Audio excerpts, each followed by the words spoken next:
क्यों कहा गया है कि व्यक्ति यदि बहुत बड़ा कुशल है, बड़ा अच्छा विद्वान है, सभी तरह की विद्याओं का जानकार है, लेकिन यदि उसको लोकाचार और व्यवहार का ज्ञान नहीं है तो वह मूर्खों की तरह जग में हंसाई का पात्र बनता है।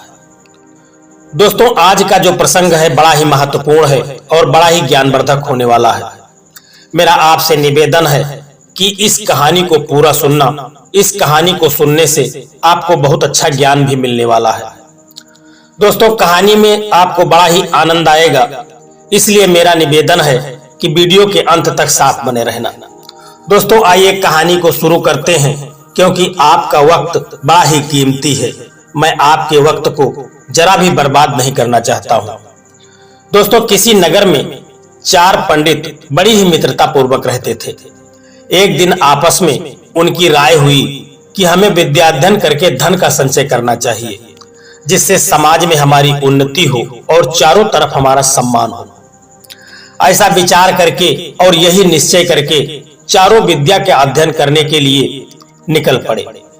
वहां गुरुकुल में वे लोग पहुंचे और पूरे 12 साल तक उन्होंने बड़ी मेहनत की और सभी तरह की विद्याओं का अध्ययन किया।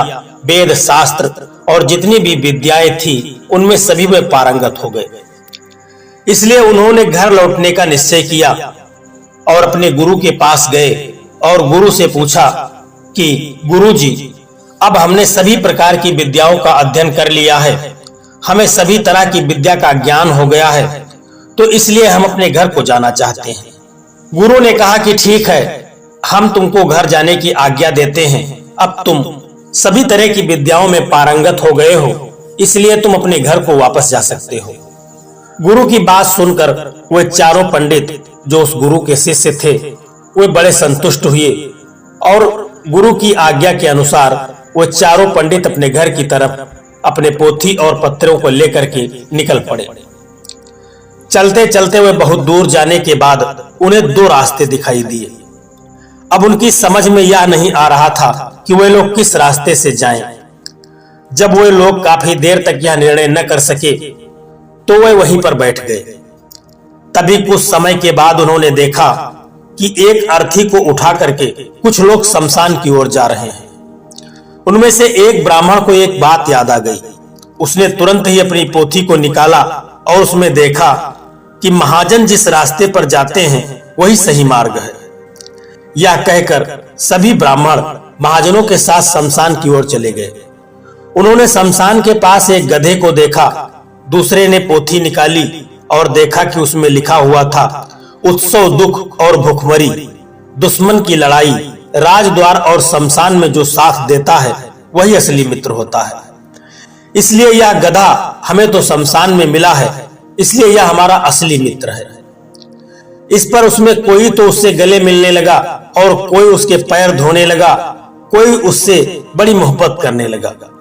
इसके बाद उन चारों पंडितों को वहीं पर एक घूमता हुआ ऊंट दिखाई दिया। एक ने कहा कि यह क्या है, तो दूसरे ने पोथी को निकाला और देखा तो उसमें लिखा था कि यह तो बड़ी तेज दौड़ता है और जो बहुत तेज चलता है वह धर्म होता है, क्योंकि धर्म की चाल बहुत तेज होती है, इसलिए यह धर्म है। इसके बाद चौथे ने अपनी पोथी निकाली और कहा कि मित्र, धर्म को जोड़ देना चाहिए, ऐसा शास्त्रों में कहा गया है, इसीलिए अपने इस मित्र को हमें धर्म से मिला देना चाहिए। यही सोच करके उन चारों ने ऊंट को गधे से गले से बांध दिया। जब यह बात गधे के मालिक को पता चली और उन्होंने इनकी ऐसी करतूत देखी तो वह वहां से उनकी तरफ बढ़ा। धोबी अपने गधे की खोज में उनकी ओर आ ही रहा था, तभी वे चारों पंडित डर के मारे वहां से भाग गए और कुछ दूर जाने के बाद उन्हें एक नदी दिखाई दी। उस नदी के बीच में एक पलाश के पत्ते को तैरते हुए देखकर एक पंडित ने कहा कि यह आने वाला पत्ता हमें पार उतार देगा। यह कहकर जैसे ही वह उस पलाश के पत्ते के ऊपर छलांग मारी और वह नदी में बहने लगा। उसे बहते देख करके एक दूसरे ने उसके बाल पकड़ लिए और कहा कि ऐसा लिखा हुआ है कि सर्वनाश होने पर पंडित आधा छोड़ देते हैं और आधे से काम चलाते हैं, क्योंकि सर्वनाश दुस्सह है। यह कहकर उसने उसका सर काट दिया। अब वे 3 लोग बचे और वहां से चल पड़े। चलते चलते एक गांव में वे तीनों लोग पहुंच गए। उस गांव के लोग उन्हें देख पंडित जान करके उनको प्रणाम किया और उनका बड़ा ही सम्मान किया और सम्मान के साथ उनको अपने घर की तरफ ले गए। उनमें से एक ब्राह्मण को उन्होंने खाने में सेमी की सब्जी दी। सेमी की सब्जी को देख करके पंडित ने कहा कि लंबी तानने वाला खत्म हो जाता है। यह कहकर वह खाना को छोड़ दिया और वहां से उठकर चला गया। दूसरे पंडित को, जो दूसरी जगह भोजन कर रहा था, उसको एक बड़ी सी रोटी मिली खाने में। जब उसने बड़ी सी रोटी को देखा तो उसने कहा, खूब लंबा चौड़ा, बहुत नहीं जीता है। वह पंडित भी खाना छोड़कर भाग गया।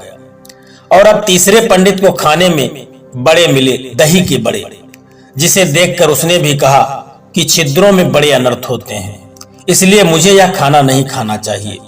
यही कहते हुए वह तीसरा पंडित भी खाने को छोड़ करके वहां से भाग गया।